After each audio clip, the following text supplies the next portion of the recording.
6 p.m., June 10th, 1944. A train grinds to a halt inside Auschwitz for the first time, hours after departing from Budapest. The doors swing open and thousands of people pour out, clamoring and scanning their surroundings. Smoke hangs in the air, mixing with the sharp scent of pungent ash.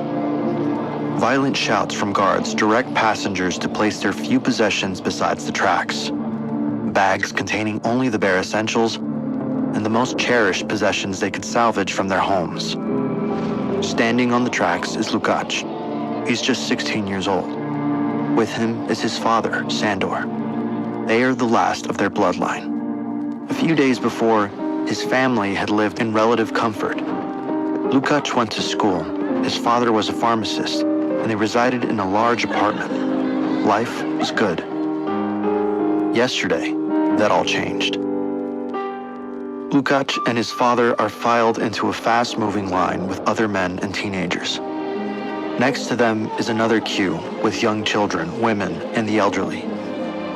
At the front, an SS doctor is inspecting the arrivals. Lukács has heard rumors of the atrocities committed by the Nazis, but never in his wildest dreams did he imagine seeing them firsthand. He is standing inside Auschwitz-Birkenau, but what he doesn't realize yet is the true scope of the operation. This complex, covering over 140 hectares, was built to imprison, exploit, and exterminate thousands of people. On the right of this was Auschwitz I, the original prisoner camp established in 1940. Initially used to hold the Polish resistance and political figures before it became overcrowded and Birkenau took over the responsibilities in 1942. It now serves as offices for the SS operating as the camp's administrative hub. Lukács and his father reach the front. This is no ordinary line. Life or death rests in the doctor's decision. A signal to the left spares them for forced labor. A signal to the right leads to the gas chambers. The doctor pauses and looks at them. Over 80% of the people sent to Auschwitz were murdered immediately at arrival. Just a minute ago, Tomas, who used to race Lukács home from school, and Mrs. Kovac, the elderly neighbor who would bring them warm bread, was deemed unfit to work and sent to the right. The doctor signals left, and guards push them aside. Some may view this as fortunate, but they are unaware of the horrors that lie ahead. Lukács and the rest of the newly arrived prisoners are taken to the west end of the camp. Lukács enters the building, known as the sauna, and is immediately commanded to strip. He complies. Hair is shaved off his head, arms, and legs. A needle pierces his flesh. Finally, a number is stamped on his skin. In the next room, hundreds of men shower with ice-cold water. Within a matter of minutes, everything that once made Lukács special was stripped away. As Lukács is taken to the barracks, he passes the Kanata buildings. Here was a somber repository of belongings discarded by those who had just arrived, each item telling a story of hope and despair. 30 barracks house the items of the thousands of daily arrivals. Inside, the buildings were filled with shelves stacked high. Workers were ordered to organize everything, sort it, and package it to be sent out to help the Nazi war efforts. Lukács is pushed into his new home, his father at his side. The room is cramped, packed with men and boys, all reduced to shadows of their former selves. Rows upon rows of wooden bunks stacked 3 high, each one barely wide enough for a man to lie flat. The air is thick, heavy with the stench of sweat, decay, and sickness. The floors are damp and caked with filth. The wooden walls are bare, offering little insulation. A single dim lamp swings from the ceiling, casting just enough light for Lukács and his father to claim a small space on a top bunk. On the hardwood, they fall asleep, unaware of the chaotic day that awaits them. They are currently located in the Jewish camp. Birkenau holds 300 wooden and brick barracks, divided by prisoner type. Women are housed in sectors B1A and B1B. While Romani prisoners are in Sector B2E, other groups such as homosexual men, criminals, and Jehovah's Witnesses are also segregated. Each group wears a specific badge to indicate their identity. Lukács barely slept. He rises from his bunk. He gets the distinct impression that he needs to ready himself quickly. Everyone shuffles out of the barrack. The rain starts to come down. Lukács feels the cold seeping in. His body shivers as he stands in silence. Around him, shoulders sag under the weight of exhaustion. A man in the row ahead stumbles, collapsing face first into the mud. Not a single prisoner flinches. An SS guard notches something in his book. Time feels heavy for Lukács. Will anyone help him? He thinks. One of the guards barks an order. A prisoner in a similar uniform, but with an armband, hurries forward, and without hesitation, grabs the body by the arms. The man is dragged away, leaving a smear of mud in his wake. Lukács knows it. He has just seen death for the first time.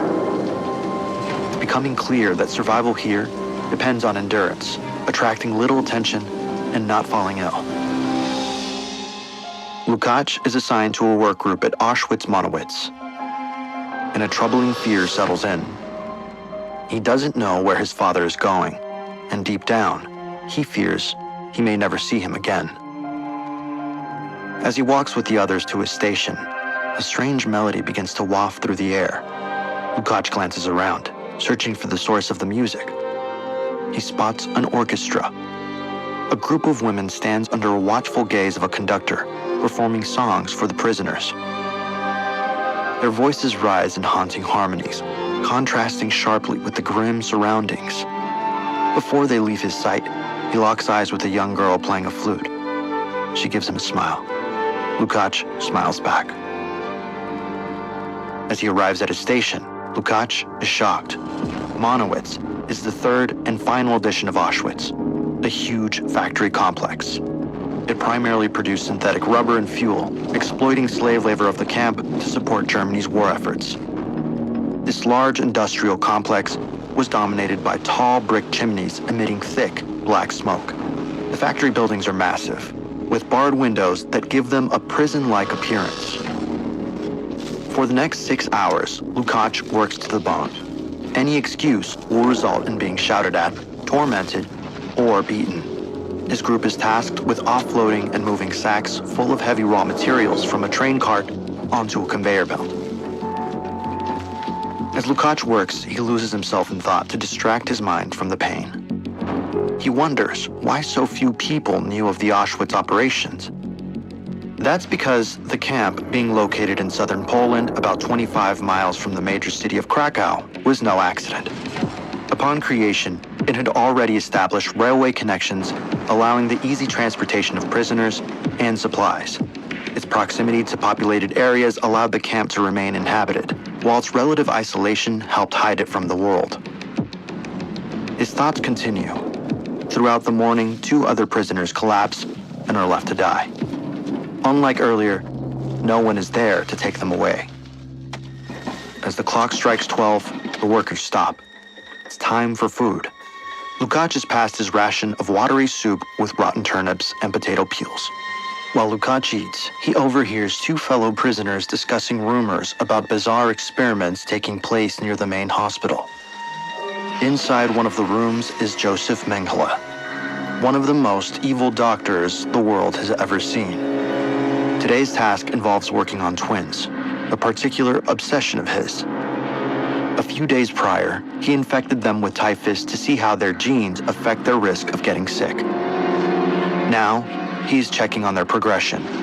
If one twin dies, the surviving sibling is killed to allow a side-by-side dissection. His mission is racial purity, and his experiments have no limits. Meanwhile, at Monowitz, the day wears on. Lukács feels his legs growing heavier with each step. The work seems endless. Then it happens.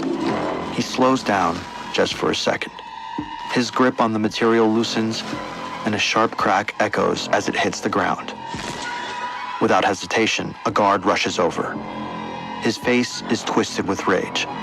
Lukács barely has time to react before the blows rain down.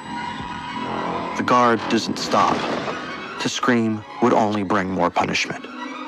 Lukács is left crumpled in the dirt, grasping for air. He knows that if he stays down for too long, he will get dragged away. Lukács wishes his dad could be there to comfort him. Suddenly, a horrific thought comes to mind. What if he's dead? As Lukács limps back to his barracks, a group of guards walk in another direction. Their quarters are a very different world, sheltered from the horrors that surround them. This section of the camp is made up of over 30 buildings housing hundreds of SS guards. The barracks are made from brick and include multiple rooms, often equipped with basic furnishings such as beds, tables, and personal storage. The same officers torturing and murdering prisoners every day have access to amenities like proper sanitation facilities and heating. 7 p.m. Lukács is walking back into his barrack. Amongst the hundreds of prisoners there, he's using his remaining strength to see if his father is amongst them. Finally, near his bunk, he sees a man hunched over with blood on the floor. It's his dad. He hugs him, but his father is almost too weak to stand. He was assigned to work laying railway tracks, and during the day, someone tried to escape. They were shot and killed on the spot. Almost everyone else in the group was beaten badly, including his father. Lukács tells his father to stay put and rushes off to get food. On the northern side of the camp was a row of kitchen barracks. There was one or two for each section of the different population groups. Inside, prisoners are preparing dinner for the workers. Lukács arrives and manages to find 2 stale pieces of bread and a small sausage. He quickly hurries back. While his father recovered in his bunk, from the corner of his eye, Lukács noticed a small group of prisoners huddled together on the dirt floor. They were playing chess. The pieces were crudely fashioned from wood. The board itself was scratched into the dirt floor. Its lines uneven, but clear enough to follow. One of the men saw Lukács hovering over and invited him to join. For a few minutes, they weren't in Auschwitz. They weren't prisoners. They were chess players, strategists, tacticians. For the next few months, these were the only moments Lukács looked forward to. The summer of 1944 brought nearly 2 months of hell for Lukács and his father, as the Nazi war machine rapidly crumbled. In the east, Soviet forces were advancing, reclaiming nearly 100,000 square kilometers of territory. Time was running out for the Nazis, but it was also running out for Lukács and the thousands of other prisoners still trapped inside. 6 a.m., August 1st, 1944. Since their arrival inside nearly 2 months ago, Lukács and his father had faced a brutal life. Little food, no breaks, and constant beatings. Outside, reporting to their work assignment, Lukács realizes his father is barely conscious. Then, he hears a thump. A few meters away, his father collapsed into the mud and is not moving. Lukács paused for a moment, wondering how he could get him to the prisoner's hospital. Many prisoners suffered from tuberculosis, malaria, meningitis, and dysentery. Lukács' dad is suffering from the same fate as countless others: exhaustion mixed with starvation. This section of the camp consisted of over a dozen barracks in repulsive conditions. Camp doctors could not help many of their patients. They were also prisoners themselves. Even if he was transported to the hospital, the conditions were so squalid that the chances of survival would be extremely low. At night, rats would chew away at the legs of the sick, both those alive and dead. An SS guard approaches Lukács' father and screams at him to raise himself up. He musters whatever strength he has to shakily stand, but his fate is sealed. The guard gives one signal, and 2 other guards come to escort him away. He won't be heading to the hospital. Lukács' father is placed in a steady-moving line entering the crematorium building number 2 in the northwest of the camp, away from the prisoner barracks. These 4 structures are built with deceptive facades to prevent panic about the imminent fate. Inside, the room is bare and windowless, except for one unsettling feature: a series of tall, mesh-covered columns that stretch from floor to ceiling. These columns were the delivery system for Zyklon B, the cyanide-based pesticide used to murder prisoners in horrific numbers. Once the chamber is sealed, SS guards drop the gas pellets through these columns, releasing lethal fumes, filling the room within minutes. Each gas chamber was connected to an adjacent crematorium, where the bodies were immediately disposed of. At the peak of the Holocaust in 1944, the camp murdered somewhere between 3,000 to 5,000 people each day.